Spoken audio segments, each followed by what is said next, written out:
उमा स्वामी द्वारा रचित इस ग्रंथ का नाम है तत्वार्थ सूत्र। सूत्र की व्याख्या हो गई।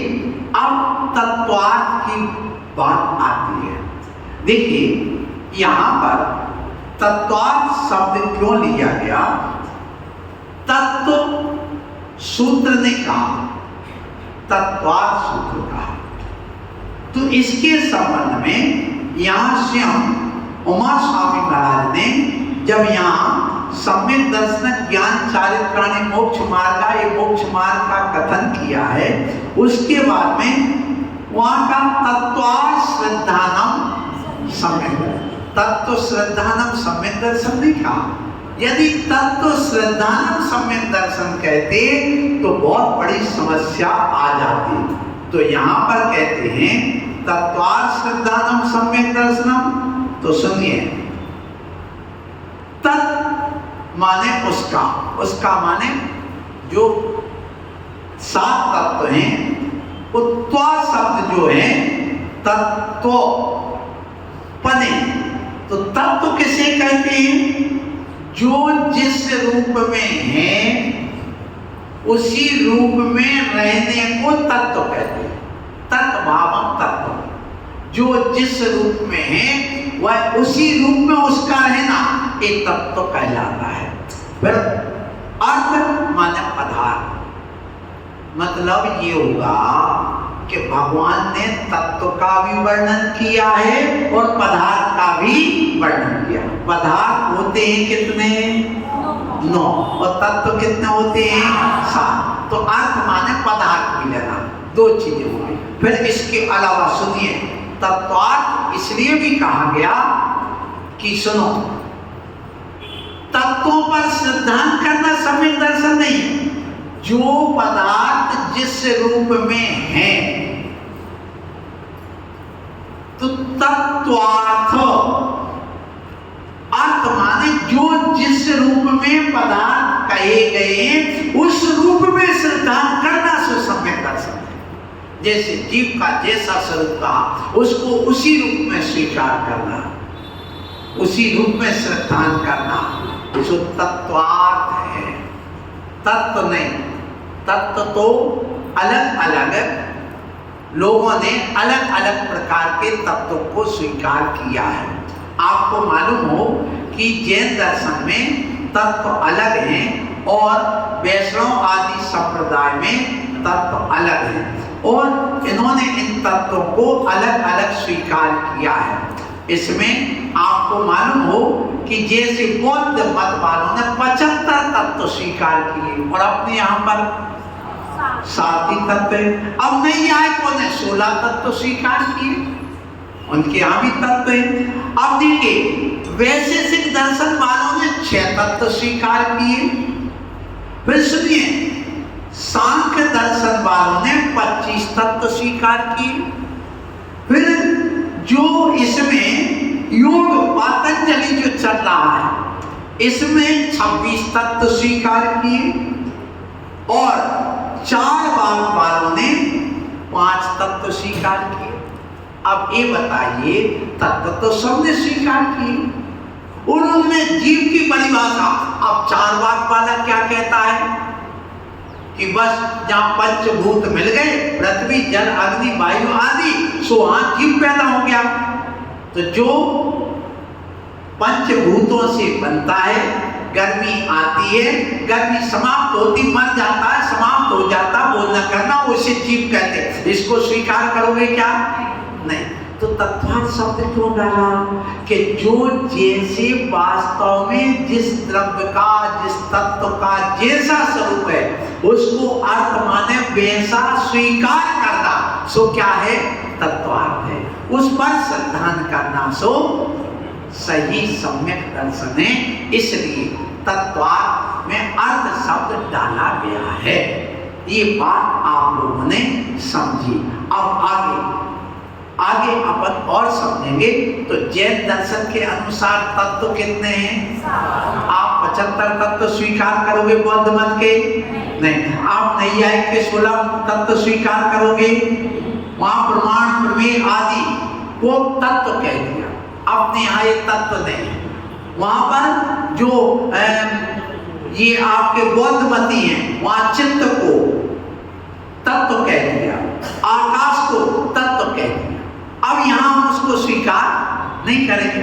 अब इसी प्रकार से सुनिए, वैशेषिक मतवानों में द्रव्य, गुण, कर्म आदि इनको तत्व कह दिया, ये हमारे यहाँ कोई तत्व नहीं है। फिर सांख्य मत वालों में जो 16 तत्व कहे, 25 तत्व कहे, उनमें पुरुष और प्रकृति मुख्य रूप में दो है। जैसे अपने यहाँ जीव और अजीव दो है, ऐसे उन्होंने दो, प्रकृति और पुरुष को स्वीकार किया।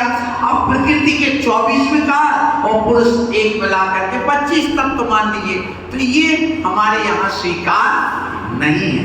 इस प्रकार से आप लोग समझिए कि जो तत्व को स्वीकार किया, तो तत्व श्रद्धानम नाम सम्यक दर्शन नहीं कहेंगे। यदि तत्व सिद्धांत का नाम सम्यक दर्शन हो जाएगा तो क्या समस्या आएगी कि बौद्ध मत वाले, नैयायिक मत वाले, वैशेषिक मत वाले, सांख्य मत वाले, पातंजलि वाले, मीमांसक वाले, चार्वाक वाले, सब तत्वों पर श्रद्धा करने वाला सम्यक दृष्टि माना जाएगा, लेकिन जिन मत को ये स्वीकार नहीं है, इसलिए आचार्यों ने बड़े सोच समझ करके एक एक शब्द रखा है। इसकी व्याख्या कोई और नहीं कर सकते। जिन मत में लिखे गए ग्रंथों की व्याख्या, इनके रहस्य का उद्घाटन कौन करेगा? तो सुन लो, ग्रंथों के रहस्य का उद्घाटन निर्ग्रंथ मुनि ही कर सकता है, ये रागी द्वेषी नहीं। इसलिए ग्रंथों की भाषा निर्ग्रंथों से समझो, ग्रंथों का अर्थ निर्ग्रंथों से समझो, तब तुम्हारी बात समझ में आएगी। अभी तक तुम लोगों ने किससे पूछा, किससे समझा? अंधों से। अंधों से मेरे रूप लावण्य को मत पूछो, बहरों से मेरे गीत के लय ताल छंद मत पूछो। अरे कैसे बनती है आत्मा परमात्मा, इसकी बात इन रागियों से मत पूछो। किससे पूछना? निर्ग्रंथ से। वीतरागियों को निर्ग्रंथ कहा।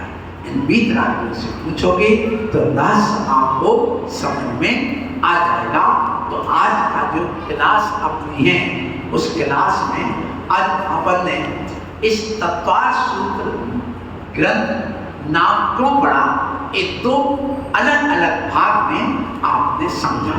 अब थोड़ी सी व्याख्या अपन इस तत्वार्थ सूत्र की और करेंगे। क्या करेंगे? ये तत्वार्थ सूत्र नाम सार्थक क्यों है? क्योंकि प्रत्येक बात को संक्षिप्त करके लिखा गया है, और ये तक कह दिया गया कि यदि तत्वार्थ सूत्र आदि कोई भी सूत्र लिखने वाले आचार्य को यदि एक शब्द भी कम हो जाए, उस सूत्र में एक मात्रा भी कम हो जाए, तो उसको इतना सुख मिलता है, इतना आनंद आता है, जैसे कोई विधवा के संतान हो जाए। हो विधवा नहीं, क्या बोलते हैं, बांझ के बच्चे की प्राप्ति हो जाए। अब बताइए, जिस बांझ स्त्री को 50 साल की उम्र में किसी संतान की प्राप्ति हो जाए तो उसकी खुशी का पार नहीं रहता। इसी प्रकार एक व्यक्ति जो सूत्र लिख रहा हो, उसकी यदि एक शब्द भी कम हो जाए उस सूत्र में, तो उसको इतनी खुशी होती कि मेरा सूत्र और छोटा हो गया। अब देखिए, तो इस ग्रंथ को 7 तत्वों का वर्णन करते हुए, जो जैसे तत्व है वैसा, इसलिए तत्वार्थ, और सूत्र रूप में करने से इसका नाम क्या पड़ गया? तत्वार्थ सूत्र। इस तत्वार्थ सूत्र में कुल 10 अध्याय, पहले, दूसरे, तीसरे और चौथे, यानी कि 4 अध्याय में जीव तत्व का वर्णन है, और 5वें अध्याय में अजीव तत्व का वर्णन, फिर 6वें और 7वें अध्याय में आश्रव तत्व का वर्णन। फिर 8वें अध्याय में संबर और नहीं बंध नहीं 8वें अध्याय में बंध तत्व का वर्णन है। थोड़ा सुधारना, 8वें अध्याय में बंध तत्व का वर्णन, 9वें अध्याय में संबर और। अब ये दोनों एक साथ क्यों कही? इसलिए कहा है कि देखिए ये जो जिनसे संबर होता है उनसे निर्जरा भी होती है, एक दूसरे से कनेक्टेड है। तो इसलिए फिर 10वें अध्याय में मोक्ष तत्व का वर्णन है। ऐसा इस ग्रंथ पर आप लोग व्याख्यान सुन रहे हैं। अब इसमें सुनिए, श्वेतांबर और दिगंबर दोनों ने स्वीकार किया, ये आप सुन चुके हैं।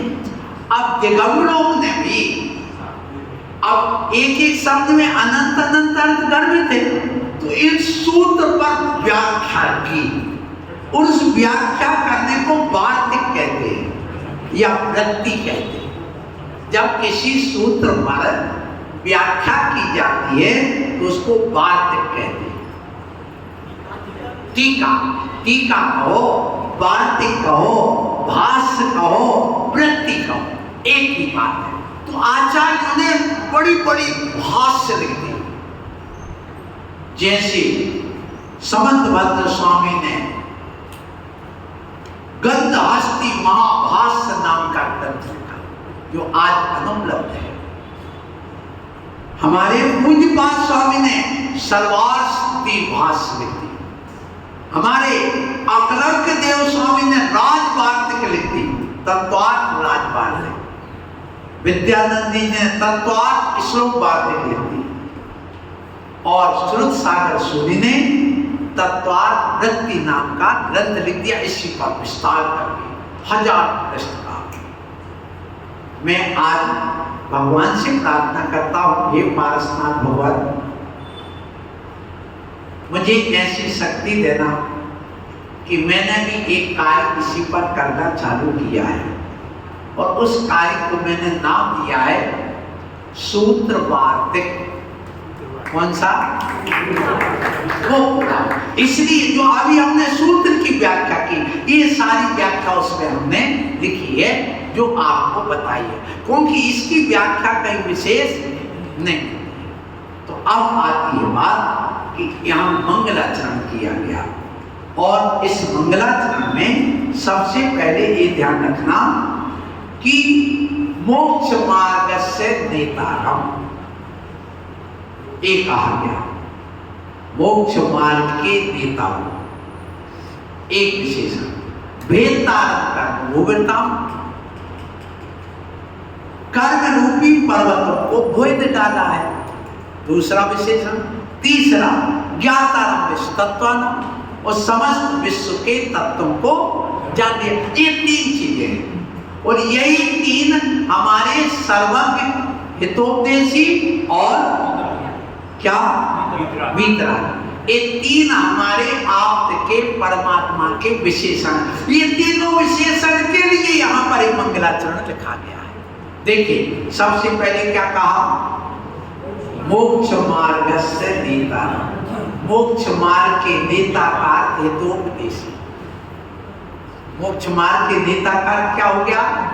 हितोपदेशी। फिर कहा गया भेदतारम कर्म भोगताम, कर्म रूपी पर्वतों को, मोहिनी आदि जो कर्म थे उनको जिन्होंने 4 घातीय कर्मों को भेद डाला है, तो वो वीतरागी अवस्था आ गई। जब मोह कर्म समाप्त हो जाएगा, राग द्वेष मोह चला जाएगा, वीतरागता आ जाएगी, तो ये वीतरागता का विशेषण हो गया, तो वो वीतरागी है। फिर तीसरा ज्ञाता विश्व तत्वानाम, सभी विश्व के लोकालोक के जितने भी चराचर जीव हैं उनको सबको जान लिया, सभी तत्वों को, सभी पदार्थों को, तो वो सर्वज्ञ हो गए। तो तीनों विशेषण हो गए, जो वीतरागी हैं, सर्वज्ञ हैं और हितोपदेशी। वो माने हमारे आत्म अरहंत देव हैं। तो यहाँ अरहंतों को नमस्कार इन 3 विशेषणों के कारण से किया गया। इसलिए बनते तद्गुण लभ्य। तो हमारे अंदर भी वीतरागता आए, हमारे अंदर भी सर्वज्ञपना आए, हमारे अंदर भी हितोपदेशीपना आए, हमारे अंदर भी वह जो अनंत ज्ञान, अनंत दर्शन, अनंत सुख और अनंत वीर प्रकट हो। इसलिए मैं उन गुणों की प्राप्ति के लिए भगवान आपको नमस्कार करता हूँ। ऐसा यहाँ पर ये मंगलाचरण। आप इसके बाद ये मंगलाचरण मैंने कहा ये आचार्य उमा स्वामी द्वारा रचित नहीं है, ये ध्यान रखना। ये उमा स्वामी द्वारा रचित नहीं है। ये मंगलाचरण सुनते एक बताया गया कि समंत्रभद्र स्वामी ने देवागम स्तोत्र बनाया, उसके 115 नंबर के पद में ये आया है, जो कि गंधहस्ती महाकाव्य जो आचार्य समंत्रभद्र स्वामी ने लिखा है, इसी तत्व उसके मंगलाचरण में का उसी से पता चला कि आचार्य जो समंत्रभद्र स्वामी हैं, उन्होंने भी तत्वार सूत्र नाम का एक ग्रंथ जो है उस पर गंधहस्ती महाभाष्य नाम की टीका लिखी है। सुनते हैं जब अंग्रेज यहाँ आए थे तब उनको ये ग्रंथ बहुत अच्छा लगा, तब वो यहाँ से ले गए और उसी के बाद उस ग्रंथ को पढ़ करके ये जो अविनाशता का सिद्धांत बनाया। कौन सा? Nothing can be created and nothing can be destroyed, but now can be changed। ना तो कोई पदार्थ को हम बना सकते हैं ना मिटा सकते, सिर्फ हम उसके रूप में परिवर्तन। ये जो वैज्ञानिक सिद्धांत कॉपीराइट बना करके वैज्ञानिक खड़ा हो गया, ये अपने जैन दर्शन के सिद्धांत पर उसी में से लिया गया। आचार्य कुंद स्वामी ने इसी बात को पंचास्तिकाय ग्रंथ में लिखा है और वो सूत्र दिया है। कौन सा? उपपत्ति विनाशो दब्बस्य अत्तिनत्ति सो भावो विमुक्पात करेति तस्य उपज्जाया। मतलब क्या होगा? उपपत्ति विनाशो नत्ति, ना तो हम उत्पत्ति माने किसी पदार्थ को बना सकते हैं, उत्पाद कर सकते हैं, और ना हम मिटा सकते हैं। ये मूल सिद्धांत। सिर्फ पर्याय पर्याय उत्पन्न होती हूँ, पर्याय ही मिटती है, कभी द्रव्य का विनाश नहीं। ये हमारे सिद्धांत को लेकर इसी प्रकार जो विद्युत बनाई गई वो भी तत्वार सूत्र में एक जो सूत्र आया है, कौन सा? स्निग्ध रूप छत्वाद बनता है। स्निग्ध माने माइनस प्लस और रूक्ष माने माइनस है। इन दो प्लस और माइनस ये जो वायर बनाएगा, करंट बनाएगा, वो इसी सूत्र के आधार पर बिजली बनाएगी। उसी आधार पर सारी फिजिक्स तैयार हुई है। ये जो तत्वार सूत्र के 5वें अध्याय में बहुत कुछ व्याख्यान आएगा, समय पर आपको सब मिलेगा सुनने को। आप लोग का परम सौभाग्य है, जो सुन रहा है वो तो परम सौभाग्यशाली है, लेकिन जो नहीं सुन पा रहा उससे अभागा मैं किसी को नहीं मानूंगा। तो पंचम काल में जिनेंद्र देव के मुख से निकली हुई वाणी गणधर के मुख में आई, गणधर के मुख से हमारे इन महान आचार्य जो हुए द्वादशांग के पाठी, उनके पास आई, उनके बाद उमा स्वामी महाराज के पास आई, उमा स्वामी के बाद यहाँ तक ये ग्रंथ के द्वारा हमारे पास आ गई, और हमारे पास आ गई तो हमारा दिल गदगद हो गया, हमें मोक्ष मार्ग मिल गया। यदि ग्रंथ नहीं होता तो बहुत बड़ी समस्या बनती। ध्यान रखना बंधुओं, जीवन में कुछ लिख कर जाओ। क्या कहा? जीवन में कुछ लिख करके जाना। क्यों? हमारे जाने के बाद हमारा नाम और ये काम और ये तन और ये मन सब मिट्टी में मिल जाएगा। यदि अमर रहोगे, जीवित रहोगे, तो किसके आधार पर? इस ग्रंथ के आधार, जो लिख करके गए उस पर। अथवा ऐसा कुछ करके जाओ कि तुम्हारे मरने के बाद लोग तुम्हारे ऊपर लिख सके, इसलिए वो लिखा हुआ तुम्हारा अमर हो जाएगा। ऐसे तो गधा भी जिंदगी जी रहा है, ये पक्षी भी जिंदगी जी रहे हैं। मैं आप लोगों से कहूंगा, ध्यान रखो, पेट तो पशु पक्षी भी पाल लेते, अपना भर लेते, काम वासना ये पशु पक्षी भी कर लेते, और वो इंद्रिय सुख भोग करके संतान पैदा कर लेते, और संतान का लालन पालन भी कर लेते, और दिन भर उसी में लगे रहते। बंदरों को देखना, उनको कोई लाज शर्म, कबूतरों को देखना, मुर्गों को देखना, बकरों को देखना, बकरी को देखना, खुल्ला खुल्ला पाप कर रहे हैं। ऐसे ही आज ये जो आपकी ये ट्रेनें चल रही ना, कौन सी? मेट्रो, उनमें खुल्ला खुल्ला लड़के लड़की चिपके हैं। अब बताइए, एक वो बकरा बकरी फिर भी चार कतरा खुल्लम खुल्ला और तुम कर रहे, तो अब बताइए तुम में और पशु में कोई अंतर है? विचार करना। तो फिर हम सब शिक्षित ज्ञानी पुरुष कैसे कहलाएंगे? नहीं, हम पशु की ओर जा रहे, पशुता की ओर जा रहे हैं। यदि हमारे धर्म जीवन में ये मर्यादा है, धर्म है, ज्ञान है, तो हम ज्ञानी विद्वान अच्छे हैं, अन्यथा कोई मतलब नहीं। तो ध्यान रखो, पेट पशु पक्षी भी बढ़ रहा है और तुम भी बढ़ रहे, काम वासना की तृप्ति तुम भी कर रहे, वो भी कर रहे, तुम भी बच्चे पाल रहे, वो भी बच्चे पाल रहे। सुनना, तुम भी रहने के लिए घोंसले बना रहे, सब घोंसले तो हैं। एक बिल्डिंग में 100 घोंसले, कितने?